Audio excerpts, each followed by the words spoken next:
Hello, everyone. Hard to believe day one is almost over. What a day it has been. We hope that you, again, have connected with everyone in this conference. We hope that you have taken the opportunity to go and stop by the booths of all of our sponsors, some incredible products supporting this entire ecosystem. I do want to give a shout out to our silver sponsors, by the way, Remo, Loom, Upflex, Fellow, and Twine. We've heard from a few of those brands today and a couple more coming up tomorrow. I'd like to welcome in Nathan Barry, the CEO of ConvertKit. ConvertKit has created over the last 9 years internally a unique culture around trust, transparency, and friendship. And Nathan gives us a peek into the culture kit of ConvertKit. Nathan? Thanks for having me. Thank you. All right, so as was mentioned, I've worked remotely for about a decade now. And back in the early days, when I talked about remote work and working remotely, people would say like, oh, that must be great for productivity. What about culture? And just because their voice went up at the end didn't actually mean they were asking a question. They were more making a statement. And in that statement was this implication that you can't have, a great culture with a remote team. And a lot of people thought that. And I remember they would continue. They'd say oh, the companies that I really admire, and they'd name some company, and then they'd start to list off a bunch of things about it. Oh, they have such a great culture. They've got free lunches. The ping pong table, that's so much fun. We have these, and I'd think about them you're not talking about culture. You're listing amenities. You're talking about things like if my friends and I were going to book an Airbnb for the weekend, and you're listing off the things that it has, right? It's got a hot tub, it has a great view, and you're describing company culture as if it was a list of amenities. And I always thought that was so weird. That is not what culture is. And if we know what culture is not, right? It's not the dinner that they'll serve to you if you're still working at the office at 8 p.m., which I have no idea why you're still there, but that's what they do. Then what is it actually? And I always like this definition. Company culture is how you do what you do in the workplace. So it's the sum of your formal and informal experiences, the behaviors, values, and all of that, which create an experience for your employees and customers. So in short, it's how you do what you do. So getting specific on that, it's how you give feedback. It's how you make decisions. It's how you navigate conflict. This one's probably the most important. And to be clear, it's not how you do it, like you as the founder, as the executive, or whatever other role. It's how individuals in your team do it. When you're not around, how do those decisions get made? When it's just two people on the team, how is feedback given? That's what matters. That's your culture. Now, if I think back to the last in-person job that I had and try to think of what was the culture, this was more than 10 years ago now, but I remember a bunch of us standing around. I was a software designer, and a bunch of us standing around the pool table talking about how we didn't get paid enough. And I remember that was always a weird thing of we're not even working right now. We're playing pool, and we're talking about how we don't get paid enough. Is that the culture? That was the culture of that company and that team. And that was not a great culture. That was a place that I was in a hurry to get out of because they didn't share my values, and that wasn't what I was after. I wasn't trying to get good at pool. I was trying to get good at designing software and knowing how to build a company. So at ConvertKit, we're looking for something different. We're looking for a culture of trust, clear feedback, focused work, meaningful connection, and then, of course, and probably most important of all, a shared mission. So I guess I should pause for a second and explain what ConvertKit is. So we're a creator marketing platform. We're used so that creators can connect with their fans, mostly through email, but also through other platforms. And we're used by everyone from authors and bloggers like James Clear or Tim Ferriss, all the way through to entertainers, musicians like Arnold Schwarzenegger has a great email newsletter with us, Tim McGraw, and a whole range in between. We've been doing this for 9 years, as I mentioned. We've got a team of 67 people spread out over, 49 cities. So we've been doing remote for a long time. And And then another thing is that we're very transparent. So we have a public dashboard with all of our metrics on it. It's updated in real time. We're at 30 million a year in revenue. If you want to see this for yourself, it's at convertkit.com/metrics. And transparency is a pretty key part to our mission. When we look at the things in the culture that matter to us, of trust and feedback and connection and the shared mission, I'm going to talk through why that matters and how we do it, and then try to give you some practical tips of like simple systems and tips that you can implement now that are going to make that a lot more effective for you. Let's talk about the first one. Let's talk about a culture of trust. Now, I think that the defining factor in a company is trust, right? If I'm trying to say, what is it that I want to, what is it that I want to have happen in the company, right? What's the defining thing? It's I want a company and a culture where people trust each other. So in that, there's a bunch of things that I do starting from the top to try to demonstrate that I trust you as an individual, right? I'm going to give you a company credit card. I'm going to run open financials, right? So the metrics are public. The company is very transparent. I'm going to try to make as many decisions in public as possible. And then I'm going to let everyone work anywhere and all of that, right? We're not worried about if you're in the office, or there's actually not even an office, but we're not worried about making sure you're working certain hours. We're focused on outcomes. So when I think about trust, there's a bunch of things in there. These are the top-down things that we're trying to implement in the culture. But then there's also questions that an individual could ask themselves, like, hey, am I trusted to do my work without being micromanaged, right? Am I given an outcome and say, hey, we trust you, however you want to get that done, whatever you think is best, make that happen? Do you trust do you trust your teammates to give you like this direct, honest feedback? And if there's a problem, to actually bring it to you directly rather than talk about you behind your back? Do they trust you that if they bring you that feedback, you're going to listen and take it seriously? Or do they think that, I don't know, maybe he's going to get offended. Maybe he's going to respond really poorly, and so it's not worth delivering that feedback? And do you trust, the leaders in your company to look at the long-term interests, to not just optimize for the short term, but to go long-term? And probably the last one that matters is as you think about the company goals, right? We're trying to build fast-growing software companies. And so do you trust that the people you have next to you, on your team, your manager, do you trust that they are putting in the time and effort, leveling up their skills, that you can really build a company together?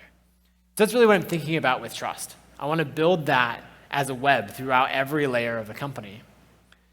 And when you think about trust, a big component of that is connection. Hold on. There we go. That worked. And so I want to build a culture of connection so that we can have this level of trust. Now, I like to think about systems to build connection. I don't want to do it in a one-off way. I want to build a system or a flywheel that's building connection over time. Now, one quick thing. When I talk about connection, I don't mean this. I don't mean, you're connected all the time. Any employee, I can reach them in just a second. They're always available on Slack. That's not at all what I mean. I mean connection between team members. So here's 4 ideas that we use to build connection. The first one is really simple. This is a bot. We call it our weekend bot.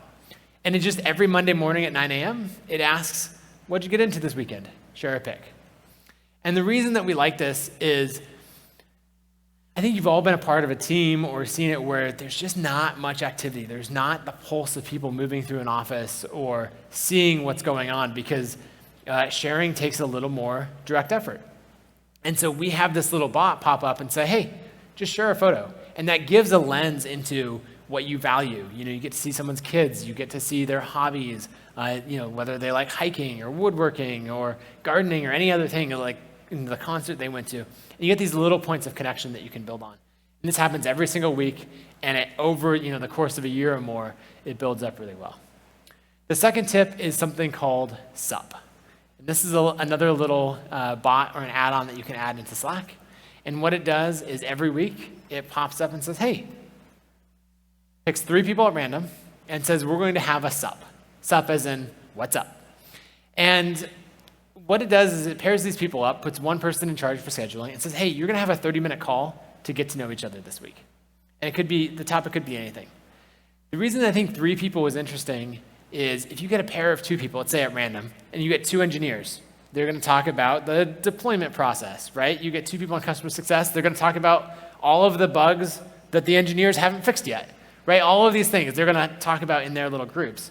If you get a group of 3, you end up with an interesting dynamic, right? You also, if you're an introvert, you might not have to feel like, oh, I got to carry half the conversation. I can maybe just sit back. It's a little less threatening to get paired up, in a group of 3. And with that, you end up moving through the company faster. So again, this is a system that's saying, hey, you're not just going to get to know a few people in your company, right, or the people on your team. We're going to have this system that pairs you up with people across teams. One thing I'm not going to cover today is team retreats. I feel like that's something that, by now remote companies are good at. They figured out that system. A lot of these things do work well at team retreats. But one thing that I found is this subbot that runs connecting people every week is huge for team retreats, because if you do them twice a year like we do, or once a year, you might go into a team retreat only knowing like 4 or 5 people or 10 people.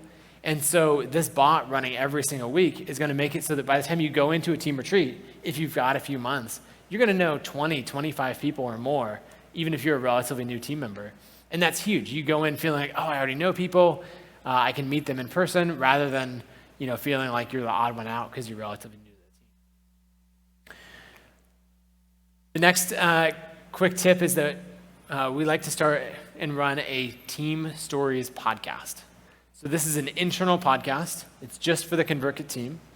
And what you do with it is we just pair people up, whoever can volunteer, and say, hey, I'm up to interview anyone who wants to be interviewed. And you just get on there and tell a few things. Your high-level life story. This is where I grew up. Here's a few jobs that I had. Here's how I came to work at ConvertKit. Things that I value. And, maybe here's what I do in my job, right? If you have a 70-person company like we do you actually know what all these other people do? And chances are probably not. So you can learn about that. And the more you know of someone's story, the more empathy you have for them. Right? If they respond poorly in a meeting, you might understand, oh, it's because they had this experience at a previous company. And I learned about it from listening to their Team Story podcast. I also get to know, we do these rapid fire questions. Just simple things. Favorite TV show, favorite drink, like running through those questions and I get to know them.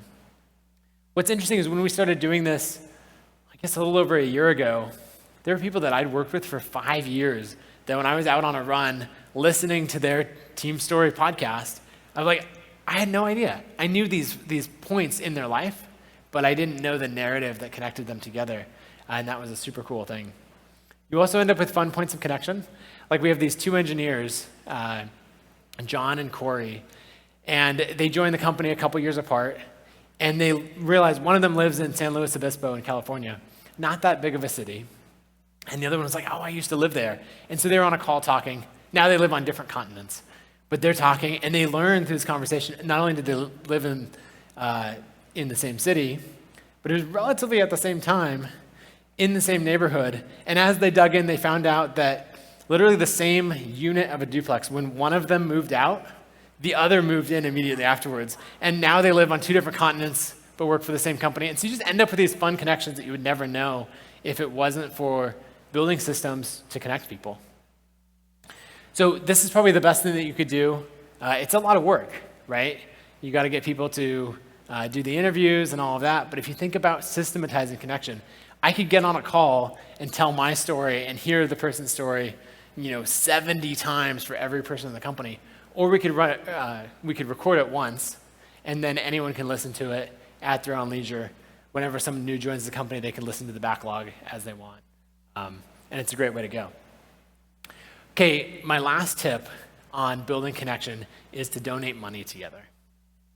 You think about why people donate to something, it's usually a cause that's personal to them. So I like to understand what you value through money. So one time we did this at a team retreat.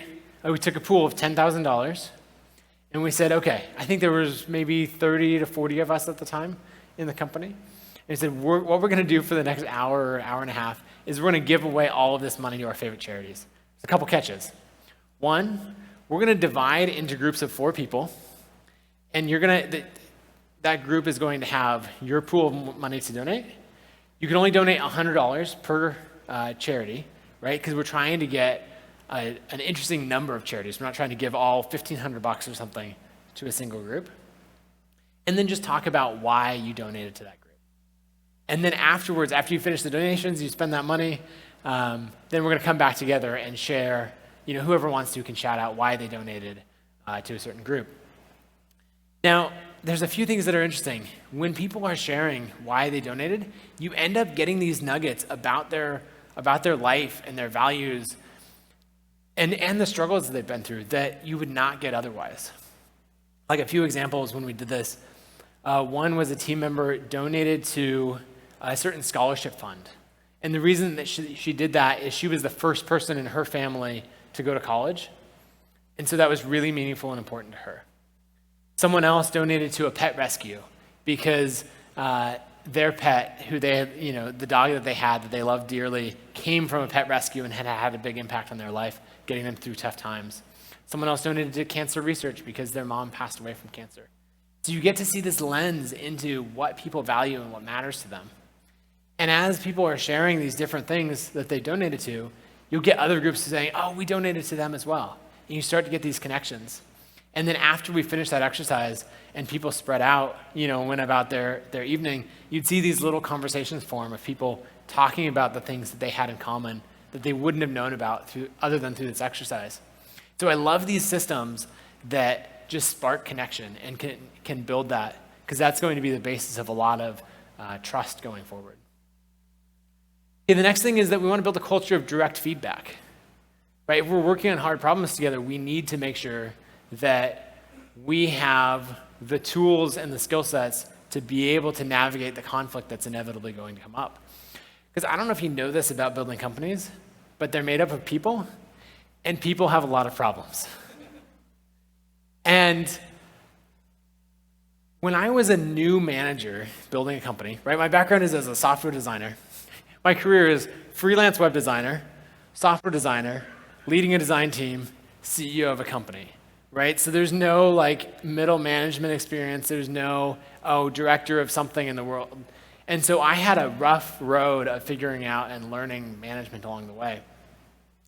And an experience that I often had is 2 people who reported to me. Someone would come up and bring me a problem about someone else, right? It could be that this person's not pulling their weight on their project. It could be, any kind of issue.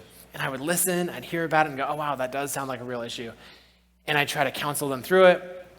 And inevitably what happened is this person would bring me the problem. I'd be like, oh, you're right. I would go talk to this person. And then you'd learn that, wait, there's 2 sides to every story. And so then I'd come back over here and I'd just end up stuck in the middle of this. And if you do this through a series of one-on-ones, then you get to the end of your day and you now have so many people's problems that you've taken on yourself and you're trying to solve it. And so there's one magic sentence that I learned that completely changed my management life. And that is, when someone comes to you, you listen, and you say, oh, thank you for bringing this up to me. It shows that you really care. Here's the magic sentence.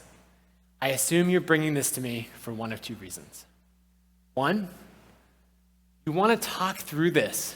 It helps to verbalize it and talk through it, to understand what the problem is before you go and talk to that person.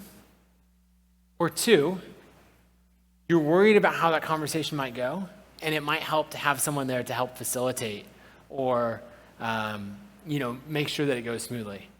So which one is it? When are you having the conversation? And would you like me to be there? And what always happens every time I've done this is someone goes, oh, you're right. I do need to talk to this person directly. And no, I think I've got it. I don't need your help facilitating. I say, great. I'll add it to our one-on-one agenda for the next time we talk to follow up and find out about how it went. And let me know if you need any help. And what happens is that we turn this, right, if we're going from a team member to the manager to the team member and back to the manager and to the team member, and this is a disaster. And we're turning it into this, where you're there if needed, but you're really just facilitating or enabling the conversation to happen directly between the 2 individuals. My mom was a manager before she retired. She was a nurse manager, so she was working at a good-sized hospital in Boise, and she took over a new team.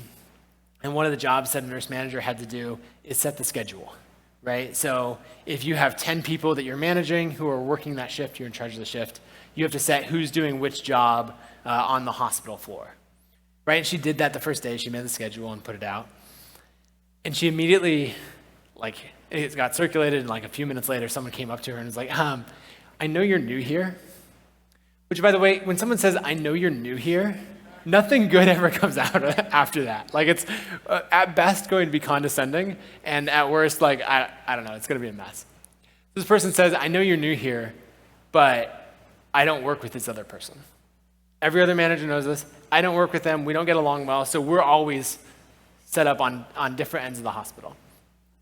And my mom listens and tries to understand why, and then ultimately says, look, you've been in a culture where you've avoided conflict, and your managers have enabled you to avoid conflict. And that's not what we're doing going forward. So imagine what these previous nurse managers had to do of balancing everybody's individual needs and trying to keep them separate so they're not stepping on each other's toes and creating these sparks. And ultimately, what my mom did is just said, no, we're not doing that. And this person threw a fit, didn't get their way, and made it through that shift. The next day, they were expecting to have been accommodated. They weren't. My mom actually purposefully put those two people together then. And what happened is on that second day, the person who was complaining, they quit. And they said, I'm not going to work with this person. And it was like, you know what, that's fine. We're taking the health of the team over the needs of one individual. And after they quit, the entire team said, oh, thank God. Everyone had just been putting up with this and had not been willing to voice it. And once they realized that, the manager wasn't just going to keep someone separate or try to put a Band-Aid over an issue, they were actually going to solve it, then the whole team was like, oh, this is so much better. And so if you don't take on the emotional burdens of everyone on your team, and instead you build a culture of clear, direct feedback where you're saying, we're not going to avoid problems, we're going to work directly together, you're going to build a much healthier culture in the company. Another thing that we do for this is called unsolicited feedback. And if you hear this phrase, it might be terrible, right? You're like, I don't want unsolicited feedback. That's another thing, when someone says, I know you're new here, everything that follows after it's going to be terrible. Anytime someone says, a little bit of unsolicited feedback, that whatever comes after that's also going to be terrible. But at the same time, there's a flip side of that, if you've ever had someone, you find out something later. It could be as simple as oh, you have something in your teeth, right? All the way through to, I had no idea that I was doing this thing in sales meetings. And you go to someone and you're like, why didn't you tell me? Why didn't you tell me that when I describe a product this way, I sound foolish or anything? Someone goes, oh, well, you never asked. If you don't build a culture of people giving you feedback that you never asked for, you're missing out on a huge amount of potential growth. So how do you bridge this gap between unsolicited feedback generally being terrible and not very helpful, and actually needing unsolicited feedback, needing that proactive feedback in order to grow? And so this is an exercise that we do in the company very deliberately, where we say, hey, at our team retreats, we're going to gather, we're going to break into small teams. Originally, this was teams of engineering, sales and marketing, customer success, leadership. We're too big for that now, so now it's squads within teams. So it's 4 or 5 people. And what we do is we sit in a circle, and we schedule 8 to 10 minutes per person, and we go around the room, and we talk about them as if they weren't there. And so that person just sits quietly and takes notes. What ends up happening is you get the best compliments you've ever heard, and you also get all of this really good constructive feedback. And so I'll give you a couple of the prompts that we use. So in advance, a week before the retreat, we tell people this is the exercise we're going to do. Everyone's used to it by now. We give them 3 prompts to think about in advance. One is, what does this person do that you find remarkable? If you were talking about them and they weren't there, what would you brag on? Oh, they're the best at understanding product funnels. Whatever the thing is, what would you brag on to someone else? And then that's what's going to result in all of these compliments. And it's often things that people had never heard, right? Because it's weird when you don't just often go up to them and be like, you are so good at what you do. Like the bar is set high in the company. The next thing is, if this person was up for a promotion, let's say 6 months from now, what's the feedback that you would give them today to give them the best possible chance of success at getting that promotion? And that's key, right? What are the things that you can invest in them, the tools you can give them now that would help them level up in their career? And then the third one is, let's assume the two of you are going to work together for a long period of time. Let's say 10 years. What's the thing that they do now that's not a big deal? But if we're going to work together for 10 years, this shit's going to get annoying, right? What's the thing that you can say, like, hey, when you do this in meetings, I don't know if you know, but everyone else, like when you're talking, you're not reading the room. You're not noticing that everyone's getting your point and they're like trying to respond, and you just won't stop talking, right? People need to know that. And you might not give them that feedback, but if you're saying, hey, if we're going to work together for 10 years, you should know that you do this. And so what happens is you get this list of feedback, these lists of things that really matter, and some of it's going to be hard feedback. And so what we ask is now, a week ahead of time, you've done this, like you've done your journaling and saying, okay, this is the feedback I want to give to people on my team. That hard feedback, we ask that you schedule one-on-one time with them in advance to give that feedback, because a group setting is really not appropriate for that, right? Maybe the small things, if you've already talked about it, that could be totally fine. But we ask that you just use that as a prompt to dive in. Now, again, what you end up with is the best constructive feedback and really, really meaningful compliments. And it's an exercise that we've done many times, and it's paid dividends for building trust and alignment across the company. There we go. Speaking of alignment, that's the last thing. And I talked about earlier how your company culture is not what it says on your website, but what it says on your website is really important. So this is a guidepost. This is at convertkit.com/mission. And this is where we talk through our mission, our vision of how we're going to achieve it, and what we value as a company. And I do like to come back to this all the time, because you don't get to just write something on the website and say, this is our culture, but you do get to provide this map and this guidepost and say, hey, this is what we mean, and you can refer back to it. So our mission as a company is we exist to help creators earn a living, right? So we're helping them reach their fans, we're helping them sell products, and ultimately we're helping them earn a living. And we've tried to embed this so much that actually I'm into woodworking, so I made these plaques that say we exist to help creators earn a living. I used to say they sit on every team member's desk, but I'm like 30 people behind making plaques, so I need to go out to the garage wood shop and make some more plaques. But it really matters that you breathe this through into things. So we have it in the stories that we tell. You know, we're making sure that we're voicing these things that really matter to our mission, you know, and keeping centered around customers. Something else that we do is we have a very simple system to create principles and values. This is what we did in the early days. This is pretty old now, but we had just a simple Trello board moving across. If someone's like, hey, maybe this should be a principle, right? We see there's another company that has own it as a principle, right? Of taking ownership of these things. If we like that, throw it up on the Trello board as an idea. And then if you see it getting used a little more, move it across, refine it. Maybe you rewrite it. And then going on from there, if you see it actively in use, right? We're moving it across. And then when you decide you want to add it to, you know, the values page, you move it over. I think I called this last column gospel, right? It's what's actually being preached in the company on a consistent basis. And this lets people know that it's a living, breathing process, right? As we're defining the values in the company and trying to take something that's a lived experience and turn it into something that we can teach to new team members and refer back to. The other thing is, and we're going to talk about this in a panel in just a second, but if you build a culture of written, asynchronous communication, it's going to let people really be involved in the process and decisions and understand what's going on, more so than if everything happens one-to-one in a meeting. So having that where people across time zones can read and understand why a decision was made, what a strategy is, and all of that, it works so much better in writing.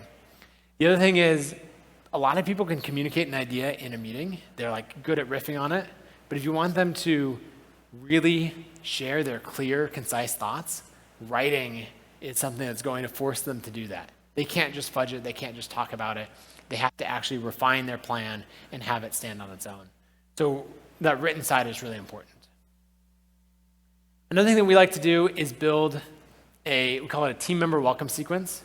And this is to get it so that team members all get a similar experience as they're onboarded. And we can take all these separate things, our values, our team stories podcast, and give it to them over a period of time.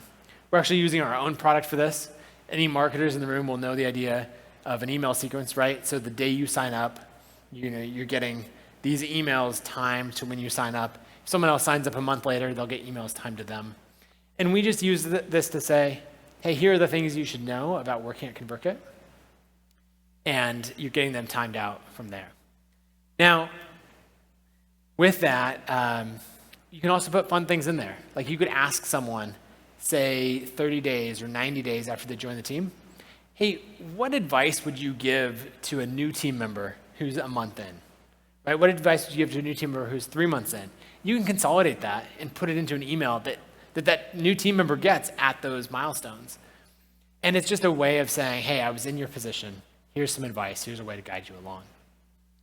Another thing that we do for alignment is we have shared no meeting days.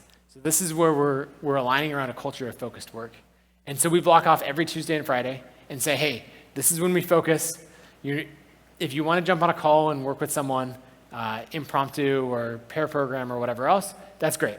But don't schedule recurring meetings on these days because we value focused work and we don't want to just have endless Zoom meetings bleed into everything.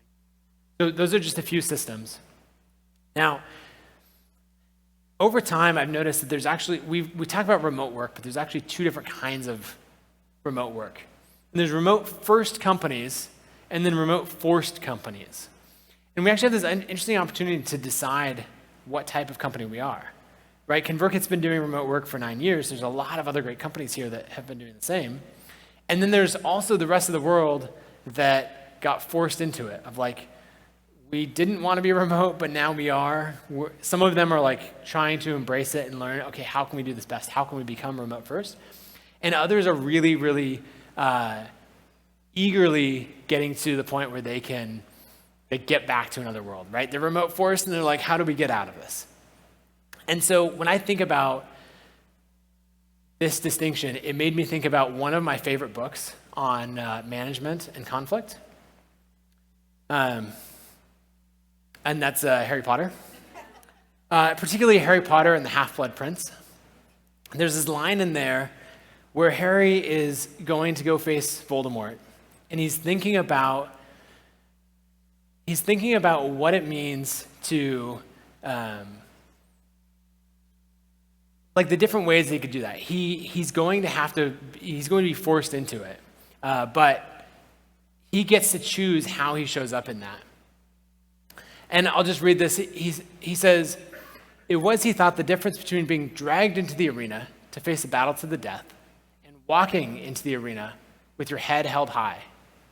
Some people, perhaps, would say that there was little to choose between the two ways. But Dumbledore knew, and so do I, thought Harry, with a rush of fierce pride, and so did my parents, that there was all the difference in the world. So when I think about this, you get a choice. Right? We all got forced into remote work, and we're all in this scenario together, but we have a very deliberate choice of how we go through it from there. There's a book that I really like called Anything You Want by Derek Sivers, and it only takes an hour to read. It's a super quick book, and it's all about your journey as an entrepreneur and the types of culture you can build and everything else. But he has this line in there where he talks about a company as your opportunity to build your own utopia. You get to try on all of these different things, and you get to say, this can go a bunch of different ways. You can, you don't have to follow the same playbook as anyone else. You can build an intentional culture. And I've always loved that. I think of ConvertKit as my opportunity to build my own utopia that I want to work at for a long period of time. So I'm really going to invest in these things. So that's all I've got for today. This is not showing up, but if you go to nathanbarry.com/remote slides, you can download any of these slides. So nathanbarry.com, Barry with an A, and then remote slides will just take you to a Dropbox link with the slides. And I hope that you'll embrace this mindset and really invest in building a great remote culture in your team. Thanks so much. Hey, if you're like me, you really, really got a lot out of Nathan's talk. Really appreciate him and the ConvertKit squad sharing what they've learned. And just here I am building my own utopia. Maybe you noticed I changed into a different set of clothes, but remote first work has given me the opportunity to be a youth sports coach while still being technology company executive. So I'm going to be heading off to Little League game here in a moment. But just wanted to give a shout out to our sponsors.